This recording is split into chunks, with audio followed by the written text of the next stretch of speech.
নমস্কার। কবিতা খেলাঘর, কলমে ও কণ্ঠে আমি সুকুমার গড়াই। জীবন মানেই কত চড়াই উতরাই, কত হাসি কান্নার খেলা। জীবন মানেই কত দিকে ছোটা, এমনি করেই কেটে যায় বেলা। জীবন মানেই এক খেলাঘর, আমরা সবাই করছি অভিনয়। কেউ বা নায়ক, কেউ বা খলনায়ক, কখনো জয় কখনো পরাজয়।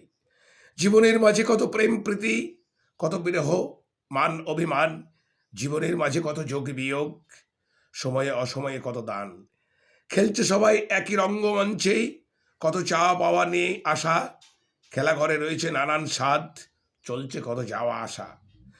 রয়েছে লাভ লোকসান ক্ষয়ক্ষতি, বড় বিচিত্র এই খেলাঘর। হেতাই কত বন্ধু বান্ধব, আত্মীয় স্বজন, হেতাই কত আপন কত পর। জীবন মানেই কত ওঠানামা, কত সুখ শান্তি। জীবন মানেই ছুটে চলা, আসুক যতই ক্লান্তি। ভালো থাক জীবনের খেলাঘর, বারুক প্রেম প্রীতি ভালোবাসা। অভিনয় শেষে যাবে দূর দেশে, নিভে যাবে সকল আশা। নমস্কার। সবাই ভালো থাকবেন, সুস্থ থাকবেন।